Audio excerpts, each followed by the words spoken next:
Selamat pagi semuanya, selamat pagi sahabat diaspora. Sudah ada yang join kah?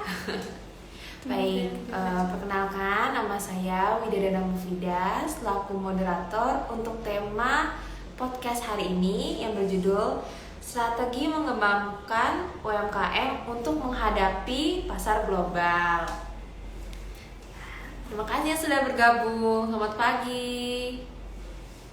Nah, hari ini kita akan banyak membahas bagaimana strategi-strategi untuk produk-produk UMKM untuk diekspor, dan kita akan banyak mendengarkan pengalaman dan masukan dari diaspora Indonesia yang sudah memiliki banyak pengalaman di luar sana, terutama dari latar logistik dan komunitas. Halo, selamat pagi semuanya. Baik.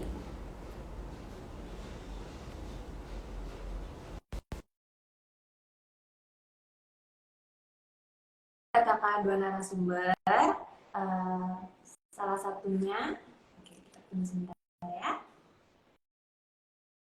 Nah, bahasan hari ini juga akan sangat menarik sekali. Kita akan mempelajari. Oh ya, selamat pagi Bapak. Halo.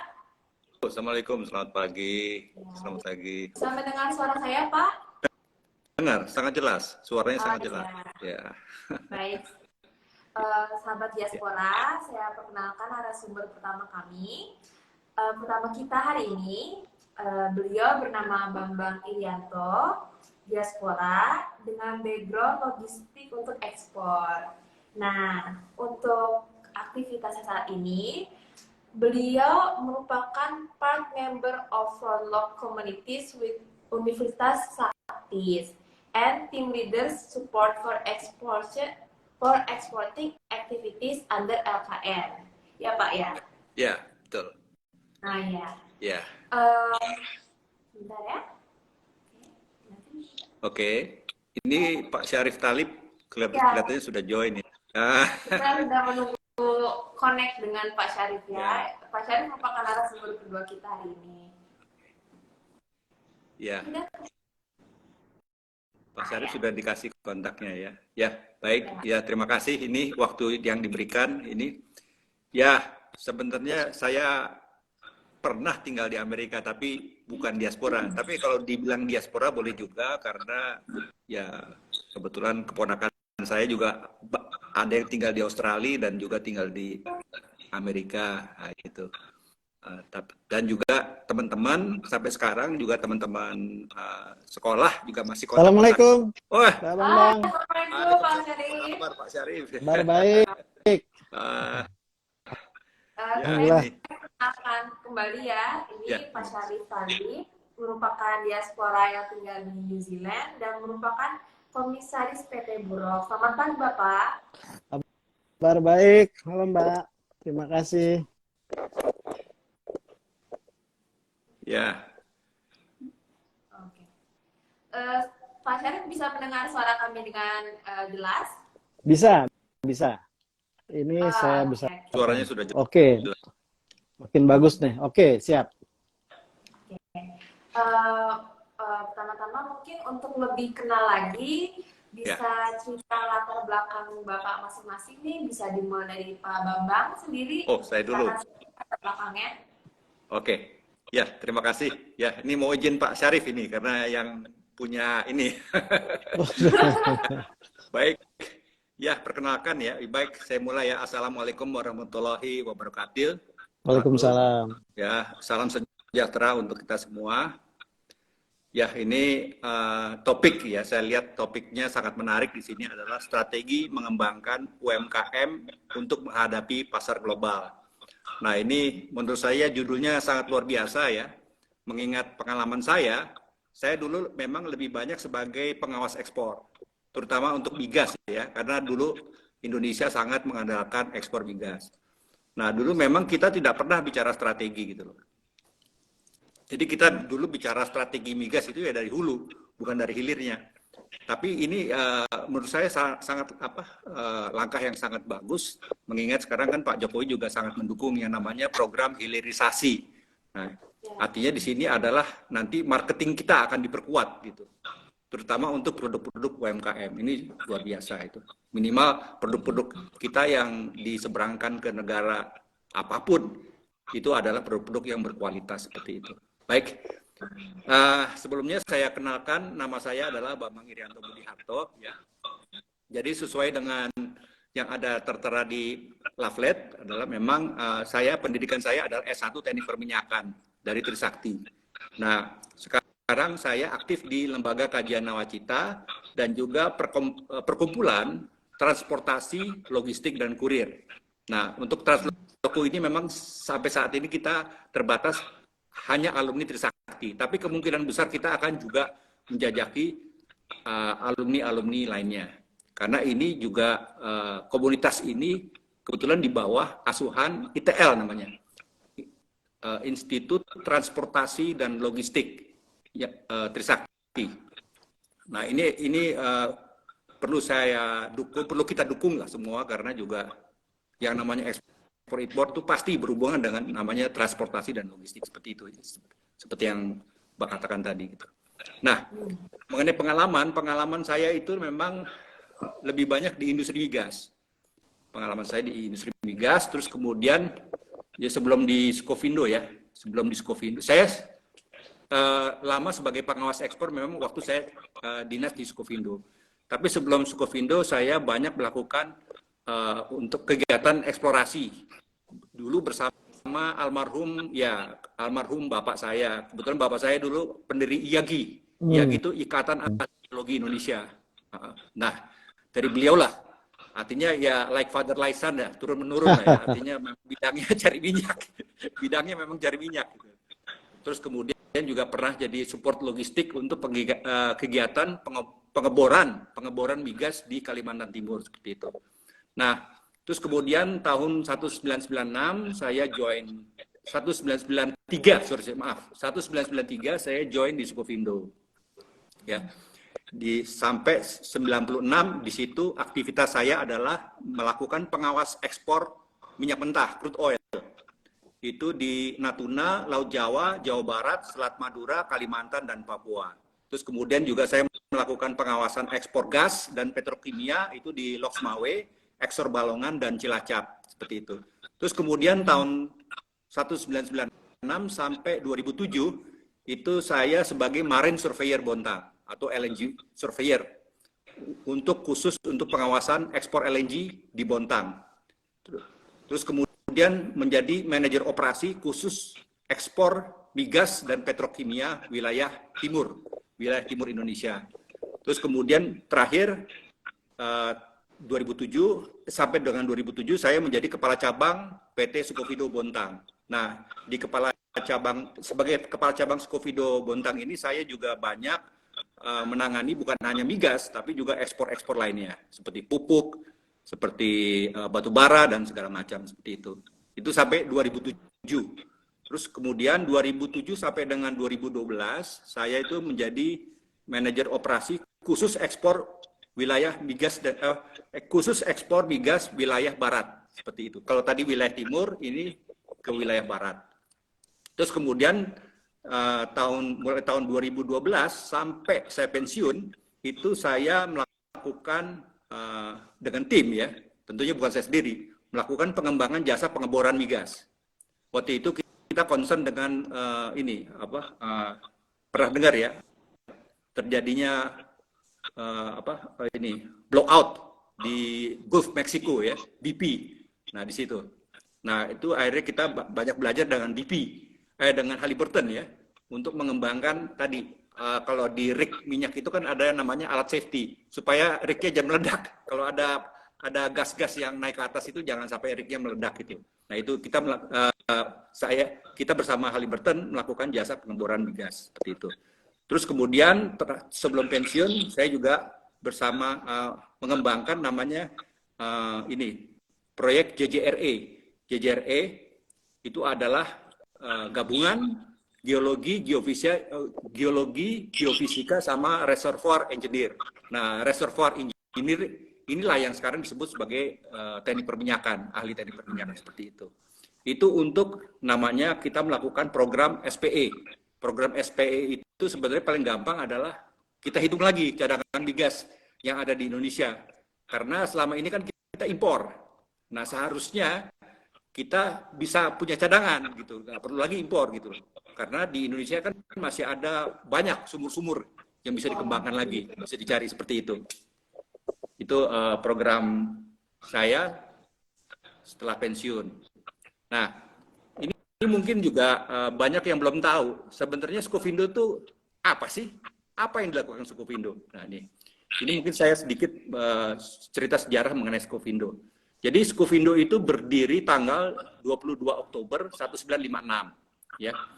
Nah, itu gabungan antara pemerintah, ya, pemerintah zamannya Pak Karno dulu, dengan SGS Swiss. Jadi SGS Swiss yang letaknya kantornya itu di Geneva, Swiss. Nah, kenapa SGS Swiss? Karena SGS itu mereka punya pelayanan jasa laboratorium yang tersebar di hampir seluruh dunia, seperti itu. Nah, ini yang menjadi ketertarikan saya bergabung di Skovindo, karena SGS ini memiliki laboratorium yang paling lengkap di seluruh dunia. Bahkan termasuk di wilayahnya Pak Syarif Taib nih, SGS juga ada. Iya. Nah, ini. Nah, terus kemudian, gabungan daripada pemerintah dengan SGS inilah akhirnya lahirlah Skovindo gitu. Ditunjuk khusus untuk melakukan pengawasan kegiatan ekspor nasional seperti itu. Waktu itu kita BUMN di bawah Kementerian Perdagangan seperti itu. Nah, sebenarnya tujuannya kita perlu surveyor ya. Itu adalah sebagai antisipasi ya. Di sini adalah lahirnya GATT ya. GATT adalah General Agreement on Tariff and Trade tahun 1944. Terus kemudian ada putaran Uruguay tahun 1986. Terus kemudian tahun 1995 berdirilah World Trade Organization seperti itu. Nah, GATT, putaran Uruguay dan WTO itu mendapatkan amanah gitu loh oleh ya tentunya negara-negara pendukung, kalau bisa kita semua adalah mendapatkan amanah untuk mengatasi permasalahan global supply chain dunia. Terutama ya, yang menjadi fokus di sini adalah ada 3, adalah masalah perlindungan konsumen dunia. Jadi sebenarnya perlindungan konsumen itu bukan hanya bicara di Indonesia, tapi seluruh dunia juga butuh dilindungi konsumennya seperti itu. Terus yang kedua, yang tidak kalah penting adalah terjadinya technical barrier to trade atau hambatan teknis perdagangan antara negara. Misalkan negara satu alat ukurnya metodologinya A, terus negara tujuan ekspor metodologinya B, beda kan? Nah, ini yang menjadi concern kita semua, bagaimana supaya alat ukurnya sama gitu loh, di mana-mana sama. Walaupun mungkin secara gravitasi beda atau apa, tapi kan artinya disinilah yang memang menjadi concernnya WTO, dan bukan hanya WTO GATT putaran Uruguay, artinya kita semua ini.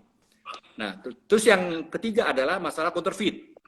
Counterfeit ini adalah pemalsuan produk. Ya, bisa dilihat lah, maaf ya, yang suka grosiran ya. Yang suka grosiran. Sorry to say lah ya. Itu karena itu juga secara quality juga nggak bisa dikontrol gitu, walaupun harganya murah gitu loh. Makanya kalau ibu-ibu ke pasar ya, mungkin belanja grosiran ya hati-hati aja gitu, karena secara quality juga belum tentu bisa masuk gitu.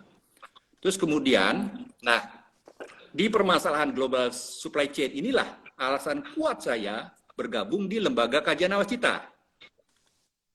Karena lembaga kajian nawacita ini saya bisa bertemu dengan beberapa profesor-profesor yang memang sudah banyak melalang buana di luar negeri.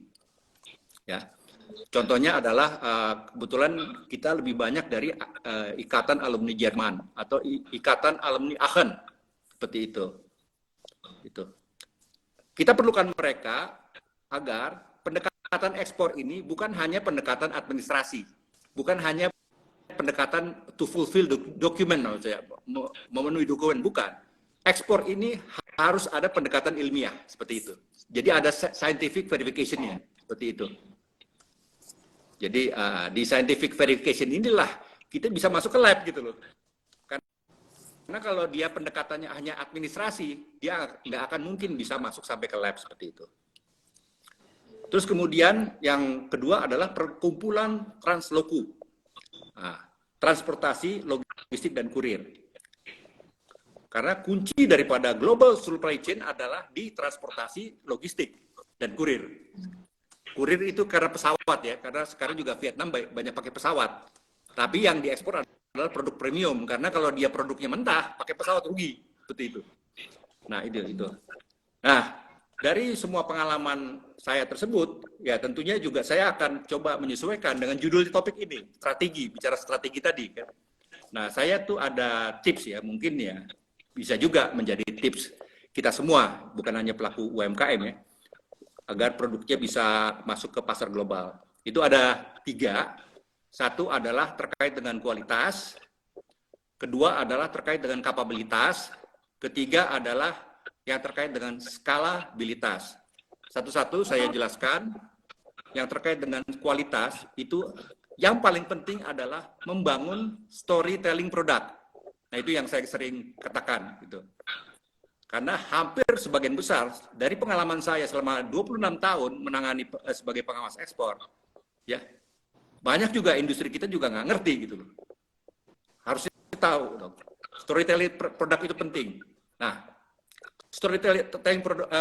storytelling produk ini memang banyak saya belajar ketika 11 tahun saya bekerja dengan orang-orang Jepang dan Korea di Bontang. 11 tahun, banyak hal saya belajar dari mereka, terutama di dalam rajin mencatat. Rajin mencatat, karena orang-orang mereka tuh rata-rata rajin mencatat dan membahas apa yang dicatat. Itu juga salah satu langkah untuk bisa mempermudah kita membangun storytelling. Kan catatan saya selama saya melakukan kegiatan ekspor itu sudah ada apanya, ada sejarahnya lah. Saya buat itu kumpulan ya, mungkin 5 buku lah setiap kapal itu. Nah ini penting. Terus kemudian belajar alat ukur transaksi kapal LNG. Saya belajar alat ukur transaksi kapal LNG di Marugame Shipyard Jepang. Itu. Jadi kapal itu sebenarnya tidak bisa menjadi alat ukur. Nggak bisa. Makanya di sini saya banyak belajar yang namanya meteorologi, ilmu meteorologi, gitu. Nah, nanti saya jelaskan ya apa hubungannya. Terus kemudian saya belajar juga gas kromatograf di Yokohama Prefecture Jepang. Nah, gas kromatograf ini kebetulan memang sebenarnya bukan hanya dipakai migas, dia juga bisa dipakai untuk produk-produk kualitas tinggi. Seperti rempah-rempah, itu bisa pakai GC. Seperti itu. Artinya dengan GC itu kita ketahui bahwa speknya itu betul-betul berkualitas apa enggak. Seperti itu. Terus kemudian juga saya belajar permasalahan laboratorium itu dengan Sir Richard Taylor dari SGS Waste. Jadi yang namanya laboratorium itu bukan melakukan pengujian apa namanya itu? Pengujian pada saat situasi dan waktu yang sama. Jadi namanya repeatability itu dilakukan pengujian berkali-kali. Pengujian berkali-kali, tetapi juga ada yang namanya reproducibility.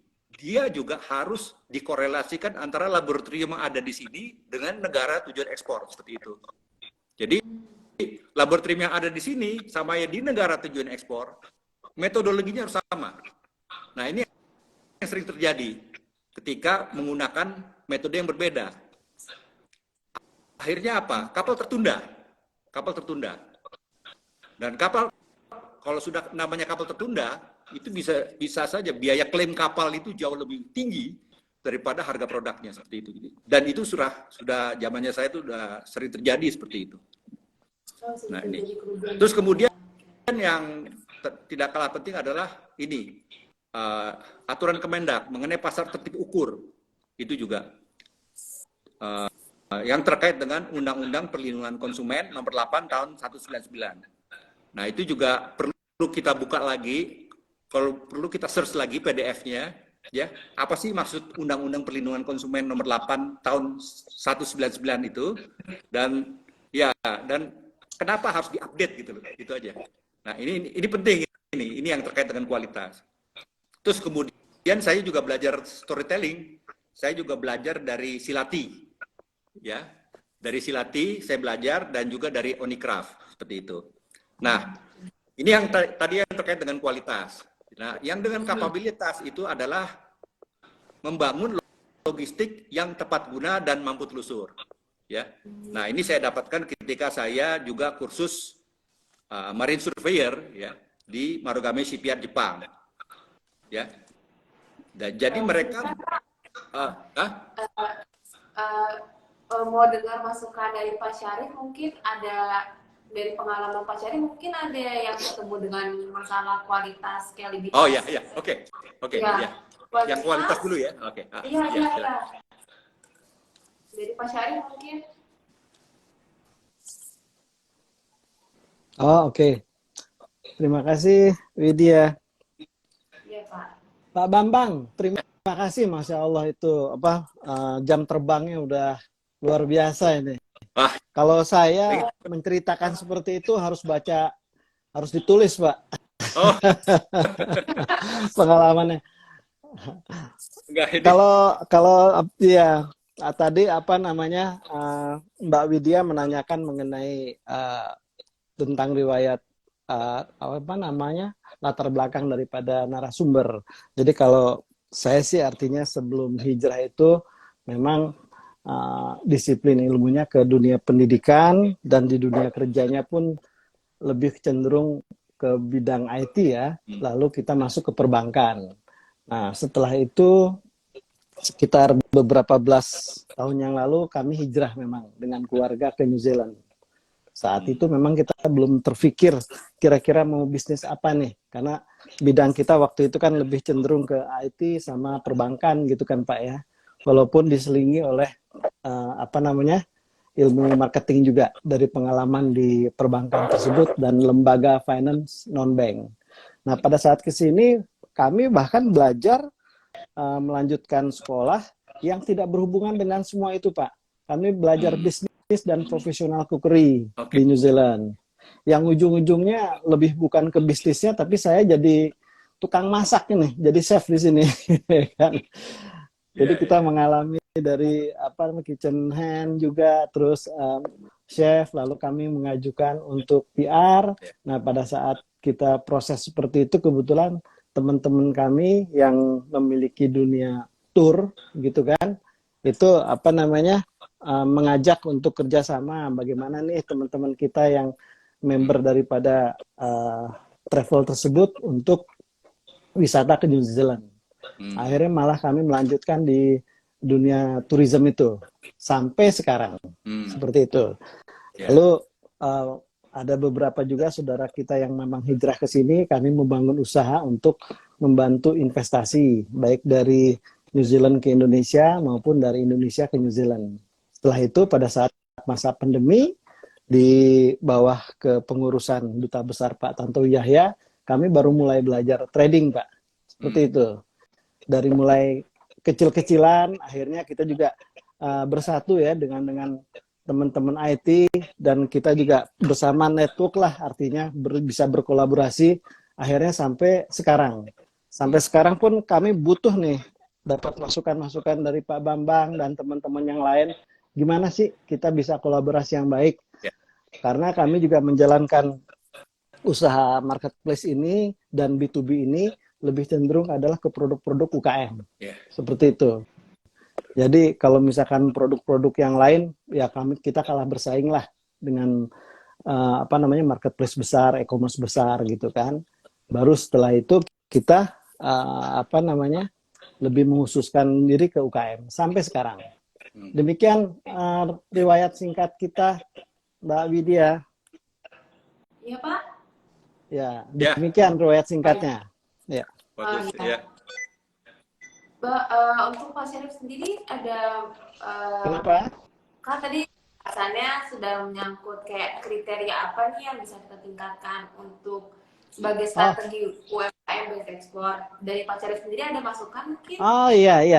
Sebetulnya tuh sering dikumandangkan juga ya, baik itu dari kementerian gitu kan atau daripada asosiasi UKM gitu kan, itu sering sekali dan permasalahannya adalah itu aja sebetulnya untuk produk. Kalau kita bicara produk artinya bervariasi gitu kan. kita sekarang bicara produk makanan. Produk makanan pun macam-macam. Apakah raw, apakah dalam bentuk kemasan gitu kan. Artinya kalau memang dalam bentuk kemasan, kalau kita untuk bisa menjangkau pasar luar, artinya harus ada sertifikasi. Seperti itu. Dan juga paling tidak tuh harus ada dalam bahasa Inggris ya, bahwa produk ini apa. Termasuk ingredientnya juga dalam bahasa Inggris. Jadi orang begitu pas baca, pembeli begitu baca itu sudah tahu bahwa ini apa gitu loh. Lalu kalau lebih bagus lagi, pastinya untuk pasar luar dikomersilkan secara luas itu harus ada juga nutrition fact-nya. Nah, ukuran-ukuran inilah yang sebetulnya tadi salah satunya dijabarkan oleh Pak Bambang. Measure ini yang nanti mungkin Pak Bambang bisa lebih jelas lagi, karena yang paling penting ya standarnya itu gitu kan, bagaimana standar produk itu bisa sampai ke tangan customer dengan baik. Seperti itu Mbak Widya. Baik. Oke, mungkin Pak Bambang bisa melanjutkan cerita yang tadi, terutama untuk kayak produk ini tadi kan sudah disinggung terkait kayak standarisasi dan lab di Indonesia sendiri. Sebenarnya sudah ada program atau dukungan dari pemerintah yang memudahkan standarisasi ini mungkin? Ya, jadi kan yang tadi saya lanjutkan, mungkin saya ringkas saja ya, yang tadi yang masalah kualitas, ya adalah pertama adalah membangun storytelling produk, terus kemudian kapabilitas yang terkait dengan logistik tadi, terus kemudian yang skalabilitas tadi yang disampaikan Pak Syarif adalah terkait dengan network. Kita perlu banyak network di sini, artinya gitu. Nah, yang di kualitas saya tambahkan sedikit adalah perlunya kita membangun sales kontrak antara kita dengan buyer seperti itu. Jadi sales kontrak inilah nanti di dalam item kontraknya itu dicantumkan yang namanya spesifikasi gitu. Nah, spesifikasi ini kan memang kalau dari trader biasanya kan ditawarkan biasanya mau pakai ISO berapa segala macam gitu loh. Nah, kalau kita ada kontrak, artinya kerjasama ya, jangka panjang ya, itu nanti bisa kita setting sendiri gitu loh. Kita setting sendiri, termasuk standarnya, seperti itu. Jadi kita tidak menggunakan standar yang ada di pasar. Karena kalau yang standar di pasar itu kan fluktuatif. Artinya kalau ini kita bisa melakukan kerjasama jangka panjang, misalkan si buyer-nya itu butuh ya. Jadi kita ikuti aja as by request. Tapi disepakati mereka menggunakan standar yang mana, misalkan standar ISO berapa segala macam, itu yang harus disepakati ya. Nah, di dalam kontraknya juga itu dicantumkan nanti mengenai kesepakatan spesifikasi si produk itu. Makanya selama ini kan kegiatan ekspor ada yang namanya pengiriman sampel, ya kan itu. Ada namanya proses pengambilan sampel, itu penting. Proses pengambilan sampel itu penting. Pada saat sampel itu diambil sampai sampel itu dikirim, itu yang akan menjadi nyawanya si produk gitu loh. Menjadi nyawanya. Tapi sebelum itu juga harus disepakati dulu spesifikasinya apa yang diminta gitu. Baru kita tuangkan di dalam kontrak, sales kontrak. Nah, sales kontrak itu bisa menjadi standarnya si seller sama si buyer seperti itu. Karena itu kan kesepakatan itu. Nah, ini kenapa saya lakukan seperti ini? Karena dari pengalaman saya, biasanya kita nggak pernah. Kita biasanya mengacu kepada standar-standar yang sudah berlaku di negara lain. Kita tidak pernah mengikuti konsensus, misalkan untuk produk tertentu, di mana Indonesia menjadi ambil bagian. Itu. Sepengalaman saya, sepengetahuan saya, kita belum pernah. Makanya disinilah kita perlu tadi bicaranya sales kontrak. Oke, you butuh dari sini berapa? Speknya apa gitu loh. Terus packagingnya seperti apa gitu loh. Itu. Kita nego di situ dari spek itu. Nah, spek itulah yang nanti akan menentukan harganya. Jadi bukan harga yang ada di mereka atau di trader, bukan. Gitu. Jadi itu masukan saya seperti itu. Oke. Baik, kita mungkin bisa lanjut ke pembahasan berikutnya yang dengan latar masing-masing sebagai diaspora dan sering berpengalaman dengan bagaimana ekspor luar negeri, tanggapan diaspora di luar sana tuh terhadap produk-produk Indonesia bagaimana saat ini ya, terutama setelah pandemi COVID-19. Bisa dimulai dari Pak Syarif dulu. Baik. Ini pertanyaan baik sekali. Dari pengalaman kita luar biasa sekali ya kalau mengenai produk-produk Indonesia di di diaspora Indonesia di seluruh dunia. Yang jadi masalah sebetulnya adalah bagaimana cara produk itu sampai ke tangan mereka. Ini yang agak sulit maksud saya.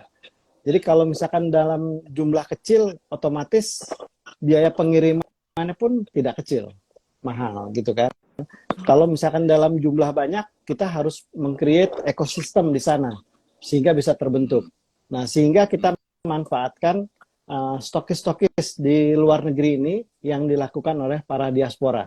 Jadi mereka sebagai sentral seperti itu. Jadi pengirimannya pun tidak sedikit-sedikit, bisa sekaligus sehingga bisa meminimalisasi harga lah gitu kan. Jadi supaya tidak tinggi seperti itu. Jadi kalau buat peminat itu wah luar biasa sekali. Sekarang kita udah tidak bicara lagi bahwa diaspora itu minat dengan produk Indonesia. Sekarang sudah universal. Jadi orang-orang lokal pun sudah terkontaminasi istilahnya gitu. Jadi tidak ada masalah. Jadi yang intinya adalah bagaimana caranya kita bisa mendistribusikan produk itu ke tangan mereka dengan harga yang seminimal mungkin. Demikian. Kalau dari Pak Bambang sendiri bagaimana tanggapannya? Ya, ini sangat menarik. Karena gini, kita selama ini bicara capital goods, barang modal, itu adalah ketika kita bisa menghasilkan produk-produk yang berkualitas.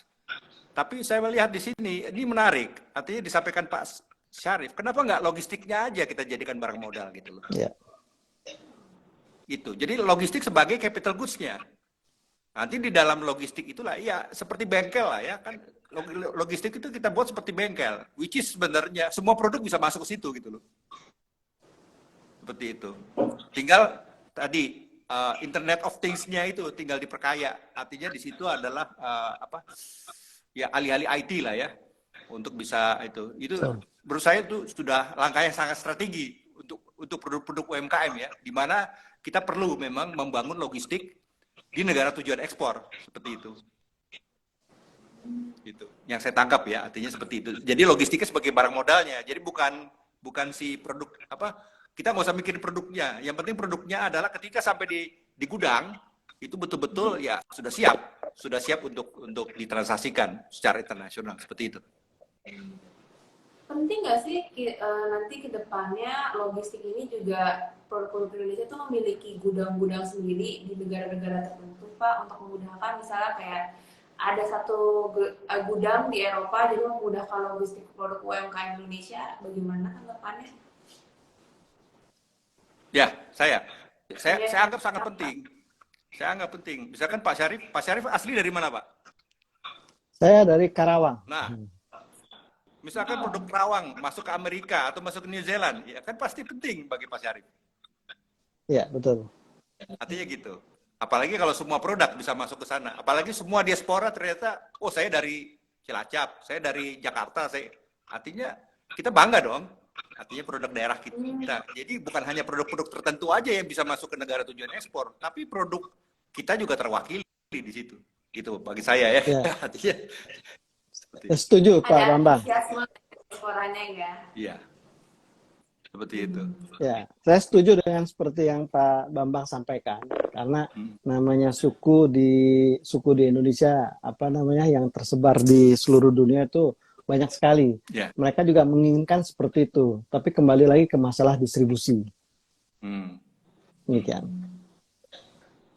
Oke. Nah, sekarang kita sudah membahas kayak strategi, kriteria, dan keadaan pasar nih. Langkah yang baik yang bisa dimulai dari pelaku UMKM gitu. Nah, setelah silakan Pak Syarif mungkin. Nah, oke. Ini menarik gitu kan? Ini menarik. Ini kayaknya perlu saya bacakan aja nih. Saya nggak hafal juga. Tapi intinya sih sering saya sampaikan juga kepada para pelaku UKM. Cuman ini biar kelihatan bahasanya agak tertutur dengan baik. Jadi kita ada beberapa saran gitu kan, bagaimana caranya untuk meng-create UKM itu dalam meningkatkan semangat, meningkatkan produknya juga. Jadi yang pertama itu kenali pasar dan pelanggan, ya kan? UKM itu harus memahami siapa pelanggan potensial mereka dan apa yang mereka butuhkan. Mereka harus melakukan riset pasar untuk mengetahui tren pasar terbaru dan permintaan pelanggan.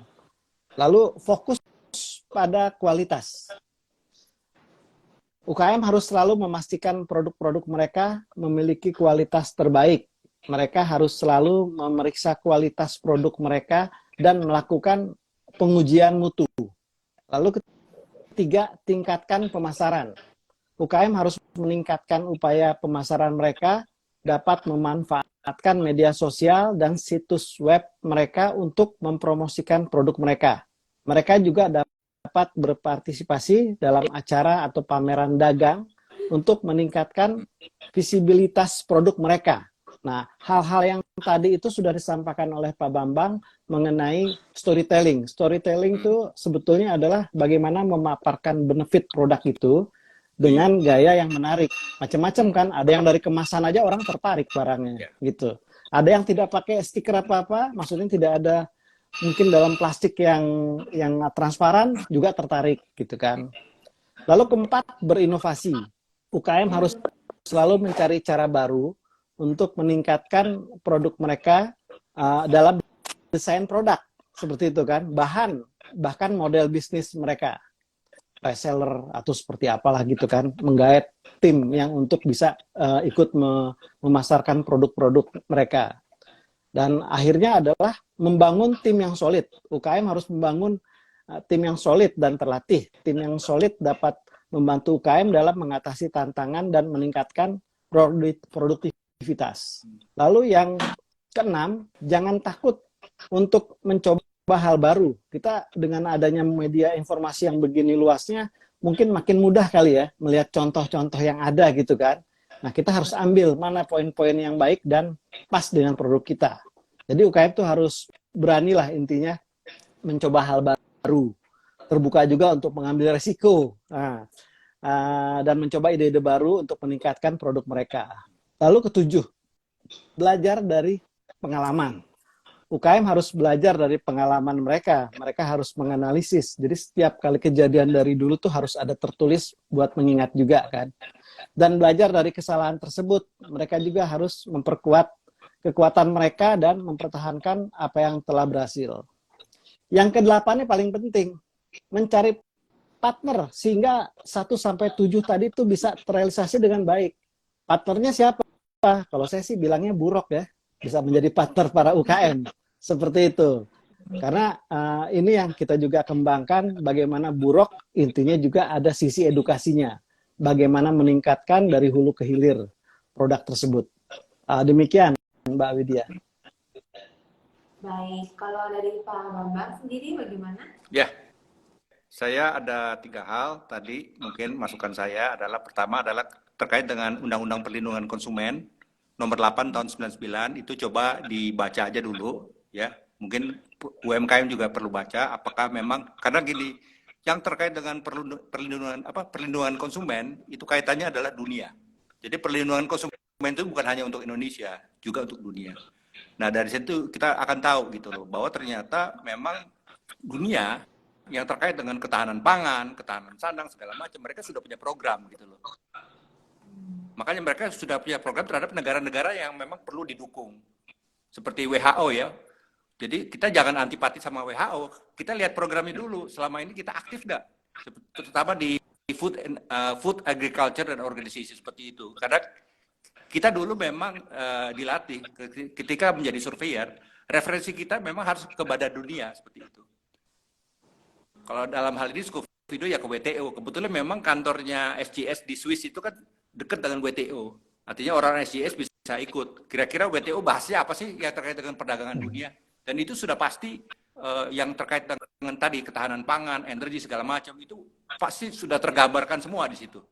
Apalagi di laboratorium kan, artinya semua yang masuk ke laboratorium juga sudah pasti ketahuan gitu loh.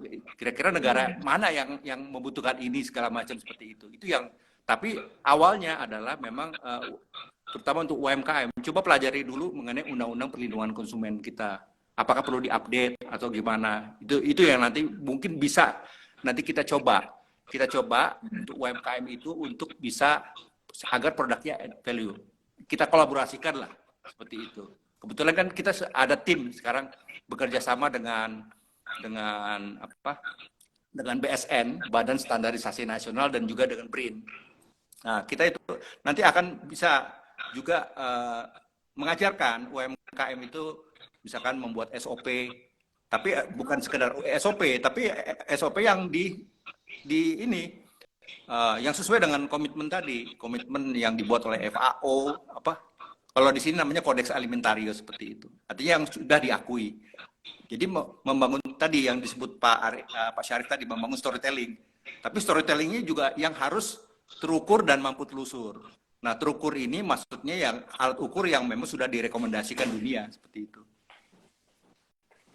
Nah, mampu telusur di sini adalah ya pendekatannya ilmiah. Jadi jangan hanya cerita aja gitu. Jadi pendekatannya ilmiah. Ilmiah tadi ya terkait tadi masalah spek produknya itu. Speknya ini selama ini bermasalah apa enggak gitu loh. Atau ini kita yakin nggak dengan produk kita dengan harga segitu? Jangan-jangan kan, atau jangan-jangan yang produk selama ini kita beli mahal speknya nggak seperti itu.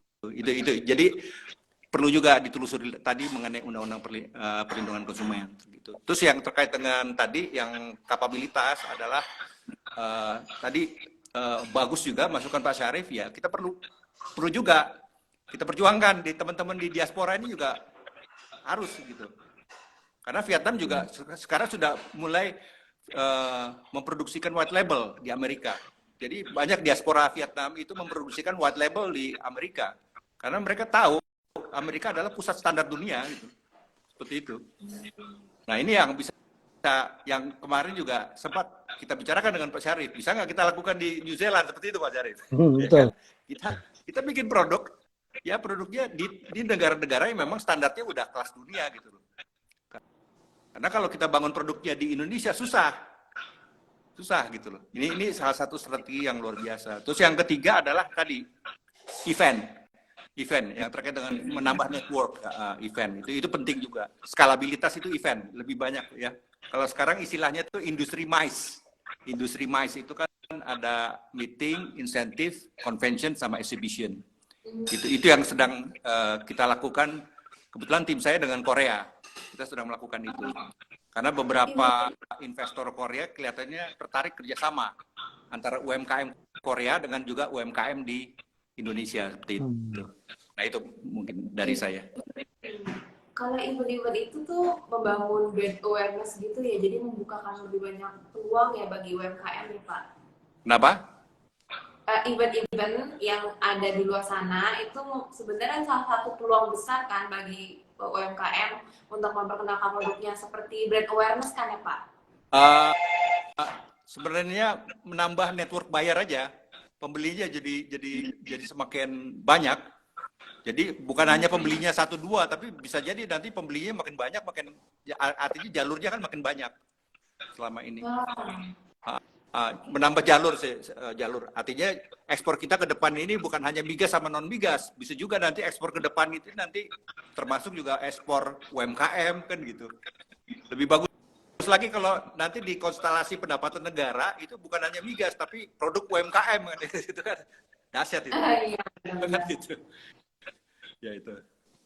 Apa namanya, sekali barang Indonesia ada, yang lain juga kayak airan nempel gitu ya Pak. Itu sangat baik. Okay. Itu sangat memungkinkan. Itu terkait dengan desa devisa yang programnya Bu Sri Mulyani ini. Ini yang sedang coba kita masuk ke situ. Karena bagaimana supaya produk di desa itu sudah bicara ekspor gitu. Kalau selama ini kan enggak. Desa itu kan hanya penampung produk saja. Seperti itu. Ya. Kalau dari Pak Syarif sendiri terkait event, menurut Bapak gimana Pak? Produk UMKM banyak di event kan Pak? Ya, produk untuk event kita juga harus lihat kelas-kelas event itu seperti apa gitu kan. Produk UKM ini beragam. Kalau memang ada kategori besar ya kembali lagi ke masalah food dan non-food. Terus apakah itu bagian daripada komoditi maupun daripada agriculture. Tapi kan rata-rata kelas UKM tentu saja ya, walaupun mungkin volumenya dia besar, tapi dibatasi juga dengan produksi seperti itu. Dan banyak juga pemain-pemain yang eksportir itu yang mengambil produk dari UKM sehingga bisa mendapatkan produk yang dalam jumlah yang besar seperti itu. Dan sebetulnya banyak juga UKM yang memang menyerahkan itu kepada broker mungkin ya, eksportir lah kita bilang gitu kan. Bahkan forwarder sendiri kadang-kadang punya perusahaan eksportir. Sehingga UKM itu dengan mudahnya menyerahkan aja, under name lah gitu kan. Tapi UKM-nya sendiri sebetulnya besar. Walaupun kategorinya UKM, tapi mungkin dia volumenya tuh bisa sangat besar sekali. Itu banyak sekali contoh-contohnya UKM yang memang sudah melanglang buana itu. Produk-produk snack maupun handicraft gitu kan. Tapi tetap namanya ya UKM. Padahal dia produknya tuh bulanannya itu luar biasa, nilainya itu besar sekali. Betul. Seperti itu. Jadi yang jelas dengan adanya event-event itu amat sangat membantu saya pikir. Karena ajang event itu adalah ajang untuk memperkenalkan dan memasarkan gitu. Dan juga kadang-kadang bukan hanya sekedar penjualan retail ya, tapi yang intinya adalah kesinambungan daripada proses marketing itu sendiri. Jadi B2B segala macam. Makanya Burok itu juga turut andil lah kedepannya Burok akan aktif juga akan membuat event-event itu baik dari di dalam negeri maupun di luar negeri. Nah ini kebetulan Mbak Widya menanyakan kita ini dalam waktu dekat ada event juga di Qatar tanggal 15 sampai tanggal 19 Maret ini Pak. Kita menutup produk-produk dari para UKM itu sampai tanggal 28 Februari ini. Seperti itu. Tapi produk-produk UKM ini pun kita ada kriteria tertentu. Kalau produk tertentu harus apa, nanti mungkin bisa menghubungi pihak Burok ya. Produk-produk apa saja yang memang bisa kita ikut sertakan gitu loh. Otomatis UKM ini tentu dengan biaya yang sehemat mungkin.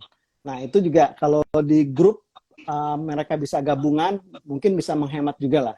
Kalau perorangan justru ini bisa memberatkan UKM juga gitu loh.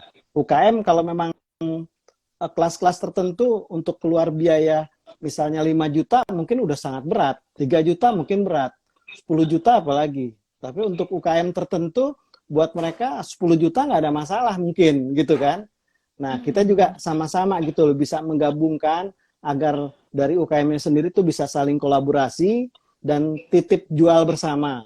Kalau mereka mau ikut ke kami boleh. Kalau memang tidak ikut ya artinya ya itu tadi kita yang penting itu bisa terbantu untuk proses kirim. Karena kita juga di Burok ini ada Burok Express Pak yang khusus membantu pengiriman produk ke luar negeri itu dengan ongkos yang relatif lebih terjangkau. Demikian Mbak Widya. Oke. Terima kasih banyak Pak. Hari ini kita banyak belajar ya, terutama dari sisinya diaspora dan bagaimana logistik. Sebelum saya menutup, saya ingin memberikan kayak kesimpulan kalimat terakhir untuk tema hari ini yang berjudul strategi mengembangkan UMKM untuk menghadapi pasar global. Kita mempelajari kalau untuk ekspor kita butuh memperhatikan kualitas, kapabilitas, dan skalabilitas, terutama untuk para pelaku UMKM. Harus memahami bagaimana pelanggan, pasar, dan tidak lupa untuk berinovasi. Dan belajar dari pengalaman merupakan hal terpenting. Dan yang menjembatani pentingnya ekspor itu adalah bagaimana kita memahami pasar dan menjalin hubungan baik dengan para partner kita. Baik. Terima kasih Pak Bambang, Pak Syarif. Hari ini pembicaraan kita banyak memberikan masukan ya Pak, dan memberikan banyak catatan buat kita pelaku UMKM dan mungkin sahabat diaspora pagi ini untuk meningkatkan potensi ekspor Indonesia. Baik. Saya mau pamit. Terima kasih banyak ya Pak. Terima kasih Mbak Widya, Pak Bambang, terima kasih. Terima kasih ya, terima kasih. Saran kita pokoknya kepada teman-teman UKM, jangan ragu-ragu gitu kan. Kita siap menerima apapun gitu loh. Kita justru diharapkan ada kritik ke kita juga. Kita tuh sama-sama kita kolaborasi. Mana memberikan masukan-masukan yang bagus. Kalau tidak bisa memberikan masukan bagus, kritik aja sehingga kita bisa ke depannya bisa lebih baik. Demikian Widya, terima kasih Pak Bambang, terima kasih. Ya, sama-sama Mas Syarif, saya juga terima kasih Ya. mendapatkan kesempatan juga. Ya. Walaupun pakai IG agak repot ini saya. Biasa Oh iya. Zoom. Nanti Bisa kita pakai sama Zoom. Google Meet ini, pakai IG. Ini baru mulai Pak, baru Oke. mulai. Jadi mau ngikut gaya-gaya itu nih. Oh. Oke. Kayak milenial sekarang. Filmnya. Nanti kita TikTokan ya Pak Bambang ya. Ya. Oke. Terima kasih semua. Ya, Oke, Pak. ya semuanya ya.